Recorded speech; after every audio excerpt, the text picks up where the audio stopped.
Okay, so hi there. I'm going to begin with the lessons for today. We have one more to finish this unit, that is this one.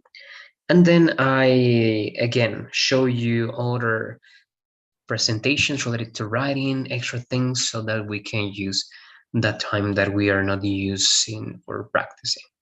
Okay, so comparative adjectives. Let's begin.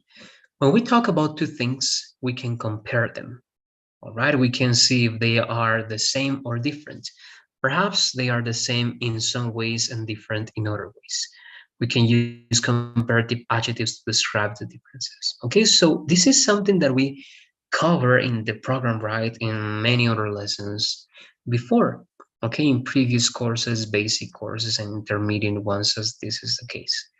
So it's something that we should know.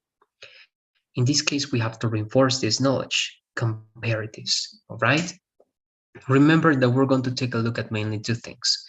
The two set of rules that we have for short adjectives and for long adjectives, because it depends on that, right? If we will use one set of rules or the other one. But let's take a look at that, right, little by little. Example. In the example below, right, you see A1 and A2 over there. Of course, the difference here is related to the size. Mhm. So in the example below, bigger, right, is the comparative form of the adjective bigger. So big, adjective, bigger, comparative adjective. A1 is bigger than A2, right? This is very simple again, but we have to be sure that we understand all the rules to use one or the other one. Okay, so, and also we have another rule that is not all right explained here, but we need to know, right? And it's the double consonant. So when do we double the consonant before the ER, that is the rule for short adjectives? When we have consonant, vowel, consonant, right? B, consonant, I, vowel, G, consonant. So when you have C, V, C, consonant, vowel, consonant, you have to double the last consonant, G, G, and then you add the ER. All right, that's another rule. Again, it's not important in this case. I mean, it is important to know, of course, but here the most important part is to understand the comparative adjectives. Okay, so that's the first part. Then, often, okay, it says the comparative adjective is followed by then. Mhm. John is 1 meter and 80 centimeters, right? He's tall. Or you can say 180, right? He's 180, he's tall, but Chris is 185. He is taller than John, right? Tall is the adjective. Taller is the comparative adjective for a short adjective such as tall. Then, America is big, but Russia is bigger, right? We know about big, bigger, that's a comparative adjective because this is a short adjective. We want to have a more powerful computer. Powerful is the adjective, more powerful is the comparative adjective, and we use this because this is a long adjective. Hmm? Is French more difficult than English? Difficult is the adjective, more difficult is the comparative adjective, right? And we're comparing English to French. All right? So these are just examples to introduce us to the main idea. How to use them. I was already saying, right, some of the rules. If it's short, ER. If it's long, more. We have that over here, right? There are two ways to make or to form a comparative adjective. Short adjectives, you add ER. Long adjectives, you add more. Okay, but we can be more specific with those rules, of course, and this is what we're going to do. This is a chart that summarizes the rules for ER. I mean for short adjectives, all right? And it says, it works with one syllable adjectives, with all one syllable adjectives. Okay, so immediately you know if your adjective has only one syllable, you have to use ER. For example, old and fast. But also you use it with two-syllable adjectives if they end in Y. For example, happy, right? It ends in Y. Easy, it ends in Y. Okay, take that into account, please. It is important to understand that logic. Then, of course, we add ER. That's what we were saying. Old, older, fast, faster, happy, happier, easy, easier. But you have some variations. If it finishes in E already, of course, we don't add another E and R. No, you leave that E and you only add R, right? Late, later. Another variation, if the adjective ends in consonant, vowel, consonant, this is what I told you, right, already. CVC, you double the consonant, okay? The last consonant, of course. Big, bigger with double G. Then the last one, if it ends in Y, as in happy and easy, you change the Y to I and you add the ER, okay? Very simple. So we have here older, faster, happier, easier, later. Those are the ones that we got in these examples, and bigger, of course. For long adjectives, this is easier. If it's two, all right, a two-syllable adjective, and it's not ending in Y, modern, pleasant, two syllables in the two cases, what do? We have to use more. For all three-syllable or more syllable adjectives, you have to use more. Expensive, intellectual, okay? More than three or more, right? Syllables. So we use more. Modern, comparative, more modern.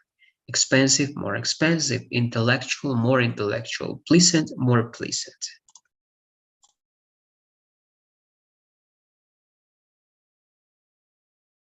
Okay, sorry. Now, this will be the formula in general, right? Something is comparative, bigger, more modern, or anything you have in mind than something else, right? Again, this is the formula. And you can use it in many ways. Now, exceptions. Some two-syllable words, adjectives, of course, they can be used with ER, and actually it works also good, and both are correct. Okay, so if you say quiet, the comparative form can be quieter or more quiet, clever, cleverer, or more clever. Both are okay. Narrower or more narrow, simpler or more simple. Okay, so again, both work. Don't worry. Some two-syllable adjectives can work with both forms. Now, exceptions. We have irregular forms. Good. The adjective, the comparative adjective is better, right? We don't say gooder. But is not better, right? We say worse. And far is further or further. All right, one of those, further, further. Let's take a look at then some examples. In terms of diameter, you see the difference between the Earth and Mars. And it says Mars is smaller than Earth. In terms of distance, Mars is more distant from the sun, right, than the Earth could be. Length of day. A day on Mars is slightly longer than a day on Earth. Moons. Mars has more moons than Earth. And surface temperature, Mars is cooler than Earth. Okay, so again, following this logic, we understand that if the adjective is a small adjective, a short adjective, we use ER. If it's a long adjective, two syllables, all right, some two-syllable adjectives, and three or more syllables, we have to use more. Okay? And that's quite it. That's about it. You have some extra elements there to practice as always, and well. Okay? With this, we're finishing again one unit, and sorry, we're about to finish everything. We're just missing, actually it's not here, it is here. We finished this one. So we're just missing, sorry, one unit. That is going to be Friday, and Monday we don't have any classes, right? It's going to be Wednesday. Wednesday next week we finish the course with these 3 lessons. I'm going to cover these 2 lessons on Friday, used to and embedded questions, and on Wednesday next week, infinitive pronouns or indefinite pronouns, sorry, plus the extra lessons that I got for you. Okay, but now we will take a look at the extra presentation I told you so that we can use this extra time that we got without practicing. Let's begin with this one.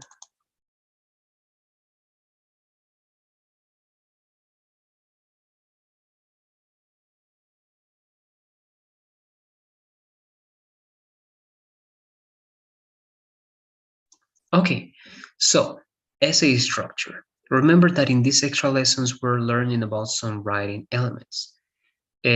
First, we took actually a look at punctuation marks, right? Comma, colon, semicolon, dash, the M dash. Then we took a look at transitional words and phrases, right? Common terms and common phrases for adding information, for showing contrast, for showing a sequence, showing cause, and so on. And you have a lot of subcategories over there. And now, very briefly, we're going to take a look at the essay structure to take into account as we are writing essays. Okay, let's begin. What's an essay? Very simply, we can define an essay as a short piece of writing on a particular subject. And we have types. Sorry. Argumentative, expository, narrative, and descriptive. The one that is almost always required in tests, in international tests, is the argumentative or persuasive essay. Okay, so that's the important one. That's why it is on green or in green. So let's read.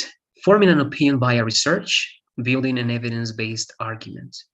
For example, right, the prompt can be, has the rise of the internet had a positive or negative impact on education? You have to state your opinion, well, actually your position, right? Because more than an opinion is going to be a clear position that you got that has to be supported, right, with evidence. You need to show that you know about that and that you can work with our argumentation, that you can work with persuasive elements to convince the reader that you are right. Okay, so that's the one we have to pay attention to. But we also have the expository. Here is related to knowledge of a topic, communicating information clearly. So you're just exposing something. Okay, explain how the invention of printing press changed European society in the 15th century. You have to show that, you have to explain it. Okay, you're not going to convince, right, if something is better than something else, if this is like this and this is like that, if this is positive or negative. No, here you're just explaining something that is clear, and that's your main job. All right, narrative, that's a little bit more personal, right? Creative language use, presenting a compelling narrative. For example, right, the prompt would be, write about an experience where you learned about something, well, something about yourself. Okay, so in this case, once again, this is more personal. You're not convincing, you're not explaining something else, you're just narrating. All right, and finally, descriptive. This is similar to the expository, but it says creative language use, describing sensory details. So the other one is explaining something more complex as the thing that you saw over there, right? How the invention of printing press changed European society in the 15th century. But in terms of descriptive, it says describe an object that has sentimental value to you. So it's more right? In terms of the senses, it's related to sensory details. All right, it's more perceptive. It's related to elements that you can describe in that way. That's why it is descriptive. Okay, so those are the types again. The one we have to pay attention to, the one that is important is argumentative. Okay, now, sorry. With that in mind, we have to know, of course, this is pretty obvious, but it's important to understand little by little because in this set of lessons that I have for you, you will know how to write an argumentative or persuasive essay entirely. Okay? Now, introduction. Here you will mention the topic of your essay and its thesis. Now, this is very important.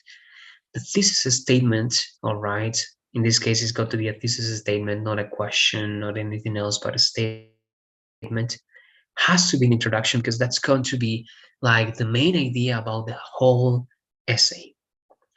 The introduction can be written at the end, okay? It doesn't matter. Or you can write it at the beginning, then you write your essay and you notice that the main element is not what you thought, okay? You paid attention to other details so you can restate your introduction, you can restate your thesis statement, okay? But it's the most important part of the whole essay. As you know, essays can't live without a thesis. This is what I was saying. So this is a statement in your outline will help you support it in each paragraph of your essay body. Okay? Now, again, main element is that the topic has to be clear in the introduction, and also that you need that thesis statement, and that thesis statement is going to guide everything. That's again the main idea here. Then body paragraphs, they will be a minimum of 3. Okay, we say that, but again, in the practice that we got together, we only have 2. And sometimes again, in the tests that you are, well, you might take, because of the number of words, sometimes you need only 2 because you have the introduction, the body, 2 body paragraphs, and the conclusion. 4 paragraphs, but very well structured paragraphs can be enough. But they say here, and I agree, if you want a very complete essay, you should have a minimum of 3 body paragraphs. Okay, at least for something else. For the test, that can be different, but if you get to use the 3, that will be even better. Okay, so make sure to include each one in the outline. For each paragraph, write down a topic sentence with an argument relating, sorry, yes, it's good, to your thesis. Now, this is again, this is defining everything. The thesis statement is very important. And mention all the support, right? Data, facts, examples, and other evidence you'll use to prove the topic sentence of your paragraph. We'll see that when we get to the paragraphs. We're going to see everything one by one, okay? The introduction, the body, the conclusion. Okay, right now, not everything, at least just introduction today. But this general explanation also helps understanding everything in a better way. Now, the outline should be actually the first step before writing any essay. This is the outline. You should have everything clear before developing your entire essay. So, for example, the topic, what's your topic? You're going to talk about technology, education, or technology and education combination that can be a topic. Are you going to talk about economics, maths, online or activities? Are you going to talk about the environment? Anything. That's your topic. Now, your thesis is something that you're going to defend to support throughout the entire essay. For example, it's important to teach about environment, or it's important to teach children about the environment, all right? Or to create environmental awareness in schools. That's your thesis statement. Your topic is the environment or education in schools, and your thesis statement is that it's important to create environmental awareness in schools. Now you have to show why. Okay, why is it important? And you have to show that it is important. So that's introduction. So you can say environment. This is important to create environmental awareness. First body paragraph, write a topic sentence. This is an argument for your thesis. So benefits of um, having or again developing environmental awareness from early ages. Okay, that's one topic sentence. The benefits of developing environmental awareness, and it was in early ages. Okay, that's it. Then what ideas are you going to use to support that? Data, facts, examples. You can look for data, right? 80% of this, 90% of that, or these facts or these examples, and how it relates to your thesis, right?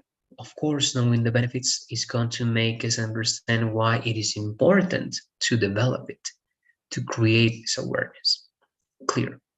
Same for paragraph number 2. Another thing that is related to supporting your thesis. And in body paragraph number 3 is going to be the opposite in the sense of not looking for something that supports it directly, but you look for a counter argument. Okay, it can be another argument, no problem, as in paragraph 1 and 2. And if you have 2 paragraphs, also you can have 2 arguments supporting your idea. Good, no problem. But if you have one argument and one counter argument, that's going to be better. Okay, it's always better to develop that idea, even in short, pieces of writing such as the essay. It's a good idea to develop that idea for bigger papers, for bigger documents that you might write in the future. Okay, so if it's the counter argument, explain why the counter argument doesn't work. Okay, you have to show that there's something that goes against your idea. They say that it's not a good idea to teach that to children at a certain age. They don't have the because they say that they don't have the criteria, all right, or they don't have the critical thinking to understand that.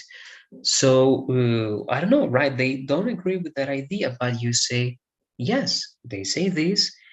They say that at this age it's not a good idea to learn this and that and blah blah. But you say no, because of this information we see that this is not true. And your counter argument, right, is going to be there. Well, you're going to, let's say, go against it and prove it wrong. Okay, you have to prove the counter argument wrong. That's your main thing in paragraph 3 or paragraph 2 if you have 2 paragraphs. And again, that's optional. It can be only arguments, not counter arguments necessarily. Then, conclusion. Here, summarizing all the main points, restate your thesis, and it says at a call to action. Now, we're going to organize this differently in the elements I'm going to develop for you later on, but that's it. Now I'm going to develop only the introduction, and we are going to see what are the main elements that we need for the introduction. What happened? Okay. Now here we are, introduction.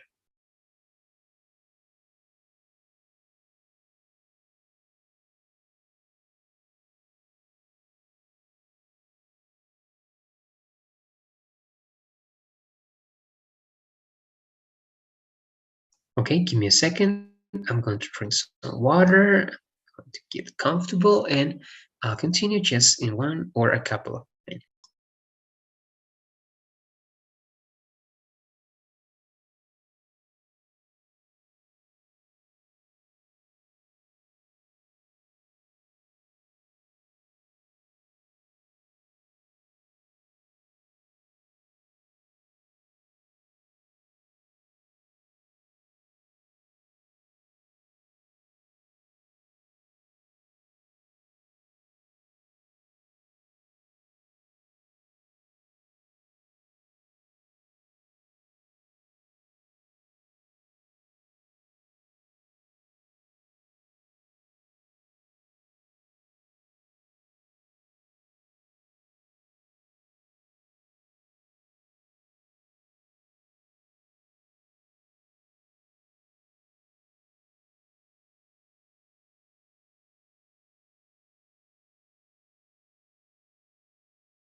All right, so let's finish today's class with the introduction. We know about the essay, we know about the structure, the outline, and the main elements, but now we are going to see step by step. This is very short. Three things that we have to do, three main steps, and the last one is just for correcting and verifying details. All right, so it says, let's go to the next part here. Again, it has three main steps, three things that you have to write, and those things can be just one or two complete ideas. The first idea, the first sentence or sentences in your introduction, they have to be the hook. Okay, hook your reader. And it says, your first sentence sets the tone for the whole essay. So spend some time on writing an effective hook. Okay, so something catchy, interesting, that is going to again call the reader's attention so that they want to read the whole essay. Avoid long, dense sentences. Start with something clear, concise, and catchy that will spark your reader's curiosity. This is what I was saying. All right? Again, but besides being catchy, interesting, it has to be clear and concise because we need to understand what you're talking, sorry, your essay would be about. All right, so you have to mention your topic, but in an interesting way. The hook should lead the reader into your essays, right? Into your essay, sorry, giving a sense of the topic you're writing about. Again, this is what I just said. And why it's interesting. Avoid overly broad claims or plain statements or facts. Okay, so again, the first sentence or a couple of sentences are the hook, right? You can say, nowadays it is impossible to live without technology, right? Because of this. I don't know, right? Something that you say, okay, I want to know more about it. Or it is very important this and that, or a lot of people or most people are this and that. So something that, of course, that it's true, but that it's going to be interesting for the reader so that the reader wants to read more about it. Okay, that's the introduction. Actually, that's the first part for the introduction. After you have your hook, something interesting for the reader, the second sentence or the second set of sentences are step number two. Give background information. Next, give your reader the context they need to understand your topic and argument. Depending on the subject of your essay, this might include these elements, okay? Historical, geographical, and social context, an outline of the debate or of the debate you're addressing, a summary of relevant theories or research about the topic, and definitions of key terms. Now, not everything, you only have to pick one. If you're going to talk about education and in your hook you say something interesting about education, you have to give background to what is exactly you're going to talk about. If you're talking about education and the connection with technology, then your background can be, for example, COVID or the pandemic, right? And you will say that because of the pandemic, right, in 2020, the usage of online tools or the number of online classes has increased already exponentially. So the connection between technology and education is even stronger. Okay, so that's your background.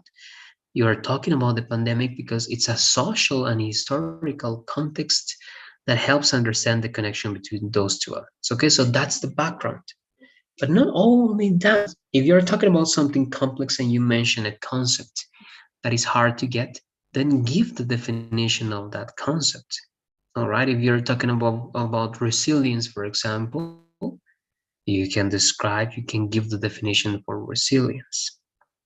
All right, then again, you have options, but this is important. Don't give too much detail. You can mention points that you will return to later, but save your evidence and interpretation for the main body of the essay. How much space you need for background depends on your topic and the scope of your essay. Okay, so once again, um, if you talk about the pandemic, do it in the way I did it. Don't try to give more specific details about it. Don't try to give numbers or other elements that you can use later on and in the body. All right? So try to save that information for later on. And now just mention something interesting, important, and necessary to understand the background information. No more than that. That's the second step. So first, the hook, the topic in an interesting way, then background, extra information or information about the topic, about that element you will develop to understand, all right, it in a better way. Then the third step, and this is the most important step in your introduction and also in the entire essay. I already mentioned that. Present your thesis statement. Okay, now it's time to narrow your focus to show exactly what you want to say about the topic. All right, so remember the topic is general. I'm going to explain that now. This is your thesis statement, a sentence or two that sums up your overall argument. So remember, the first step, your topic in an interesting way, education and technology. The second step, the background information. Tell me about the social context, the historical context, anything that makes me understand that topic's background. And at the end, you give your argument, you give your thesis statement, and you say, for example, and that's why, therefore, it is vital to train teachers and professors or professors in the usage of online tools. Okay, so because technology and education are very well connected, and nowadays we use it a lot, it is important that the teachers or the professors are trained, all right? They receive this information, this training to use the tools correctly, properly, in a good way. And again, right, the level or the quality of education in those classes increases. Okay, that's the logic. That's your thesis statement. Your thesis statement is something that, again, in a certain way, is something that you believe it's true, and it has to be true. Of course, you're not going to say something that is untrue. It's going to be your opinion, but it's going to be mainly your position, as I said, on something. It's important to train teachers on the usage of online tools. It's important to add these assignments to schools in general. It's vital that we, I don't know, anything that comes to your mind, what could it be? Um, all right, that we create a new job position in enterprises to be in charge of, I don't know, right, the employees' emotions or something like that. Okay, so I'm giving an idea. I'm saying that something is important, that something has to receive some attention, and I have to prove why. Why is that correct? Okay, so once again, if I believe that then, because of the connection between, in the first idea, right, technology and education, the background is the pandemic. The conclusion is that because of this connection, we need good professionals that are in charge of these classes or courses. And I have to show why in my thesis, in my essay, sorry, because that's my thesis statement. Okay, this is the most important sentence in your introduction. A good thesis isn't just a statement or a fact, but a claim that requires evidence and explanation. This is what I was telling you. You cannot simply say something that is your opinion and is unreal. Okay, if you say, for example, and that's why I believe that the horoscope, right, or the horoscope has to be part of the assignments in school, right? But if you say that, I believe that there's no much evidence that shows the importance of that knowledge. Okay, at least not in a factual and scientific way. So you won't be able to prove that. You don't have evidence to show how important it is. So don't say that. Okay, it can be your position, but actually you don't have a way to show that it is important. Okay, so try to think of something that, again, is going to be proved by showing evidence and clear, real information. The goal is to clearly convey your own position. Okay, this is what I was saying, more than an opinion, your position in a debate or your central point about a topic. Again, if that's clear, everything is clear.